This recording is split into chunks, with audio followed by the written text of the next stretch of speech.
Peter Pan by J.M. Barrie. Chapter 1. Peter Breaks Through. All children, except one, grow up. They soon know that they will grow up, and the way Wendy knew was this. One day, when she was 2 years old, she was playing in a garden, and she plucked another flower and ran with it to her mother. I suppose she must have looked rather delightful, for Mrs. Darling put her hand to her heart and cried, "Oh, why can't you remain like this forever?" This was all that passed between them on the subject. But henceforth, Wendy knew that she must grow up. You always know after you are 2. 2 is the beginning of the end. Of course they lived at 14, and until Wendy came, her mother was the chief one. She was a lovely lady, with a romantic mind and such a sweet mocking mouth.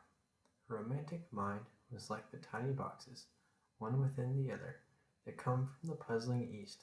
However many you discover, there is always one more. And her sweet mocking mouth had one kiss on it that Wendy could never get, though there it was, perfectly conspicuous in the right-hand corner. The way Mr. Darling won her was this, that many gentlemen who had been boys when she was a girl discovered simultaneously that they loved her, and they all ran to her house to propose to her except Mr. Darling, who took a cab and nipped in first, and so he got her. He got all of her, except the innermost box and the kiss. He never knew about the box, and in time he gave up trying for the kiss. Wendy thought Napoleon could have got it, but I can picture him trying, and then going off in a passion, slamming the door. Mr. Darling used to boast to Wendy that her mother not only loved him, but respected him. He was one of those deep ones who know about stocks and shares. Of course, no one really knows, but he quite seemed to know, and he often said stocks were up and shares were down in a way that would have made any woman respect him. Mrs. Darling was married in white, and at first she kept the books perfectly, almost gleefully, as if it were a game. Not so much as a Brussels sprout was missing, but by and by whole cauliflowers dropped out, and instead of them there were pictures of babies without faces. She drew them when she would have been totting up. They were Mrs. Darling's guesses. Wendy came first, then John, then Michael. For a week or two after Wendy came, it was doubtful whether they would be able to keep her, as she was another mouth to feed. Mr. Darling was frightfully proud of her, but he was very honorable, and he sat on the edge of Mrs. Darling's bed, holding her hand and calculating expenses, while she looked at him imploringly. She wanted to risk it, come what might, but that was not his way. His way was with a pencil and a piece of paper, and if she confused him with suggestions, she had to begin at the beginning again. "Now don't interrupt," he would beg of her. "I have £1.17 here, and 2 and 6 at the office. I can cut off my coffee at the office, say 10 shillings, making 2 9 and 6. With your 18 and 3 makes 397. With 5 naught naught in my checkbook makes 897. Who is that moving? 897. Dot and carry 7. Don't speak, my own. And the pound you lent to that man who came to the door. Quite, child. Dot and carry, child. There, you've done it. Did I say 997? Yes, I said 997. The question is, can we try it for a year on 997? Of course we can, George, she cried. But she was prejudiced in Wendy's favor, and he was really the grander character of the two. Remember Mumps? He warned her almost threateningly, and off he went again. Mumps, £1. That is what I have put down, but I dare say it will be more like 30 shillings. Don't speak. Measles, 1.5. German measles, half a guinea. Makes 2.15 6. Don't waggle your finger, whooping cough. Say 15 shillings, and so on it went, and it added up differently each time. But at last, Wendy just got through, with mumps reduced to 12.6, and the 2 kinds of measles treated as one. There was the same excitement over John, and Michael had even a narrower squeak, but both were kept, and soon you might have seen the 3 of them going in a row to Miss Folsom's kindergarten school, accompanied by their nurse. Mrs. Darling loved to have everything just so, and Mr. Darling had a passion for being exactly like his neighbors. So, of course, they had a nurse. As they were poor, owing to the amount of milk the children drank, this nurse was a prim Newfoundland dog called Nana, who had belonged to no one in particular until the Darlings engaged her. She had always thought children important, however, and the Darlings had become acquainted with her in Kensington Gardens, where she spent most of her spare time peeping into perambulators, and was much hated by careless nursemaids, whom she followed to their homes and complained of to their mistresses. She proved to be quite a treasure of a nurse. How thorough she was at bath time, and up at any moment of the night if one of her charges made the slightest cry.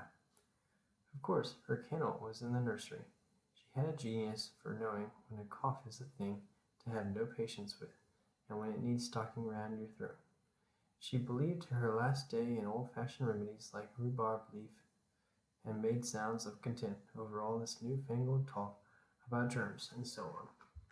It was a lesson in propriety to see her escorting the children to school, walking sedately by their side when they were well behaved, and butting them back into line if they strayed. On John's footer days, she never once forgot his sweater, and she usually carried an umbrella in her mouth in case of rain.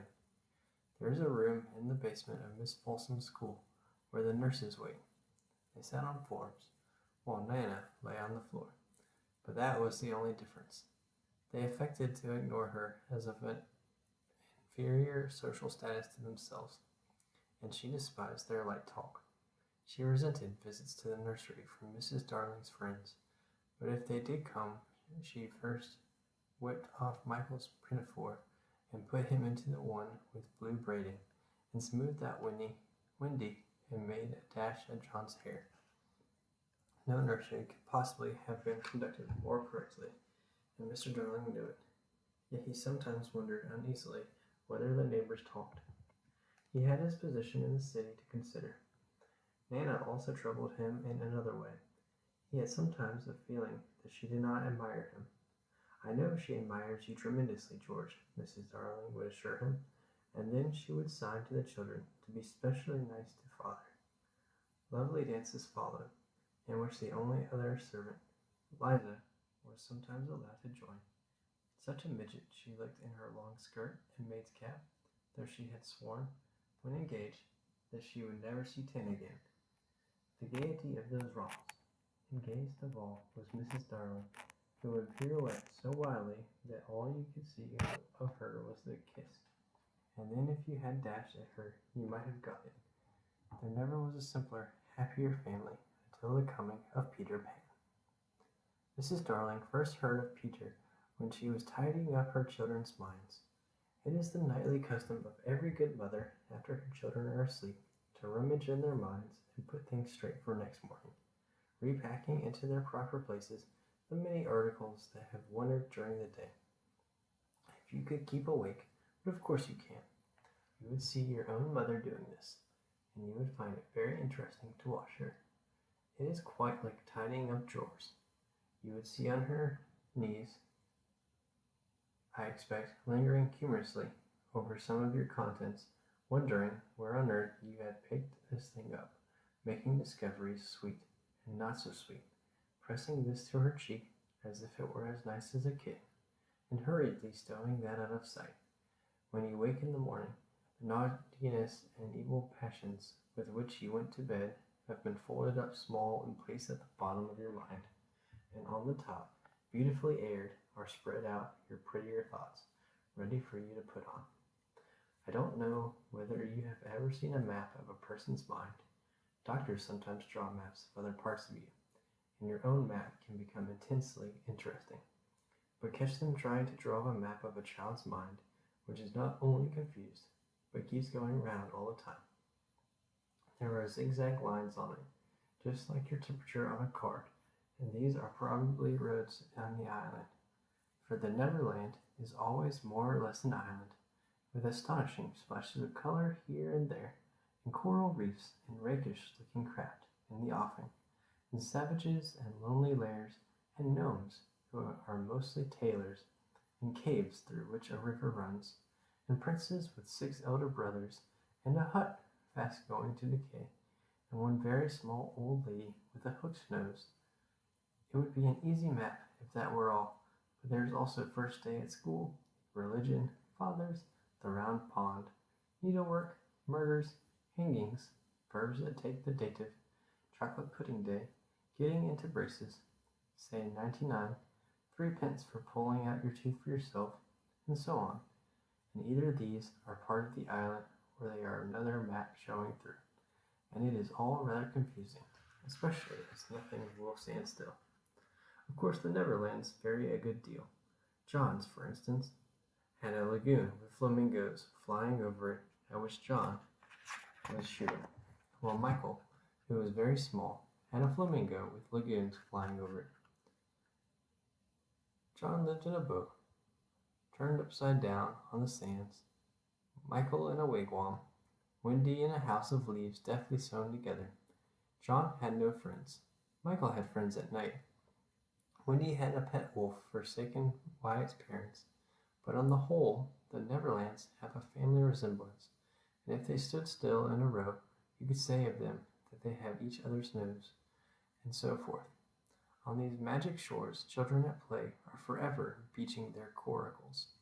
We too have been there. We can still hear the sound of the surf, though we shall land no more. Of all delectable islands, the Neverland is the snuggest and most compact, not large and sprawly, with tedious distances between one adventure and another, but nicely crammed. When you play at it by day with the chairs and tablecloth, it is not in the least alarming, but in the 2 minutes before you go to sleep, it becomes very nearly real.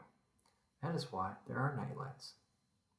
Occasionally, in her travels through her children's minds, Mrs. Darling found things she could not understand, and of these quite the most perplexing was the word Peter. She knew of no Peter, and yet he was here, there, in John and Michael's minds, while Wendy's began to be scrawled all over with him. The name stood out in bolder letters than any of the other words, and as Mrs. Darling gazed, she felt that it had an oddly cocky appearance. Yes, he is rather cocky, Wendy admitted with grit. Her mother had been questioning her. But who is he, my pet? He is Peter Pan, mother. At first, Mrs. Darling did not know, but after thinking back into her childhood, she just remembered a Peter Pan who was said to live with the fairies.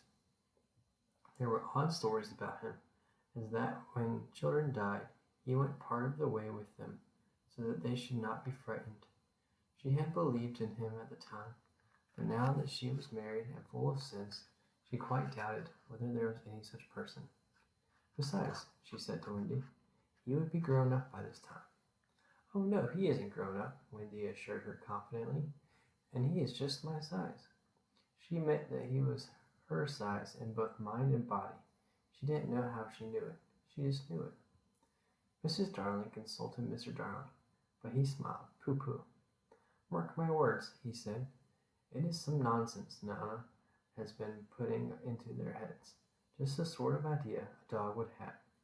Leave it alone, and it will blow over. But it would not blow over, and soon the troublesome boy gave Mrs. Darling quite a shock. Children have the strangest adventures without being troubled by them.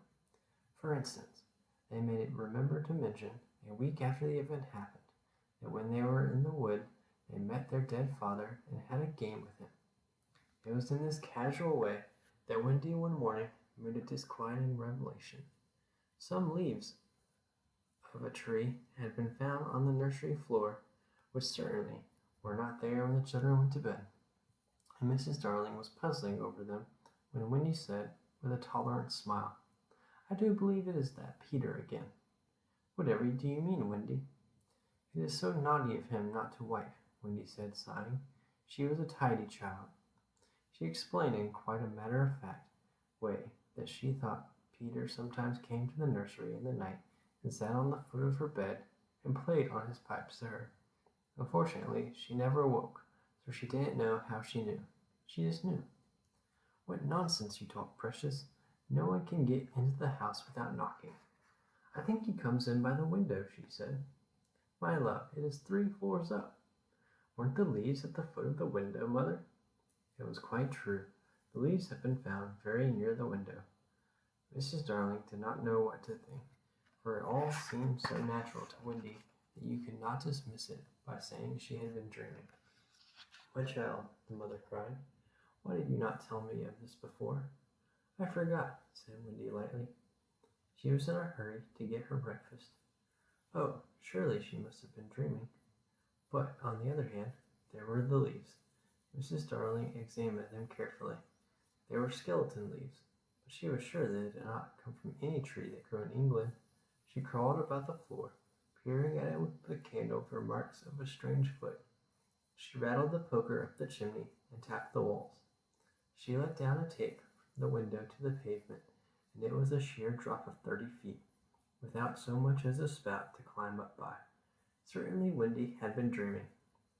But Wendy had not been dreaming, as the very next night showed, the night on which the extraordinary adventures of these children may be said to have begun. On the night we speak of, all the children were once more in bed. It happened to be Nana's evening off, and Mrs. Darling had bathed them and sung to them till one by one they had let go her hand and slid away into the land of sleep. All were looking so safe and cozy that she smiled at her fears now and sat down tranquilly by the fire to sew. It was something for Michael, who on his birthday was getting into shirts. The fire was warm, however, and the nursery dimly lit by 3 nightlights, and presently the sewing lay on Mrs. Darling's lap. Then her head nodded, oh, so gracefully. She was asleep. Look at the 4 of them, Wendy and Michael over there, John here, and Mrs. Darling by the fire. There should have been a 4th nightlight. While she slept, she had a dream. She dreamt that the Neverland had come too near, and that a strange boy had broken through from it. He did not alarm her, for she thought she had seen him before in the faces of many women who have no children. Perhaps he is to be found in the faces of some others also. But in her dream, he had rent the film that obscures the Neverland, and she saw Wendy and John and Michael peeping through the gap. The dream by itself would have been a trifle, but while she was dreaming, the window of the nursery blew open, and a boy did drop on the floor. He was accompanied by a strange light, no bigger than your fist, which darted about the room like a living thing, and I think it must have been this light that wakened Mrs. Darling. She started up with a cry and saw the boy, and somehow she knew at once that he was Peter Pan. If you or I or Wendy had been there, we should have seen that he was very like Mrs. Darling's kiss. He was a lovely boy, clad in skeleton leaves and the juices that oozed out of trees. But the most entrancing thing about him was that he had all his first teeth. When he saw she was a grown-up, he gnashed the little pearls at her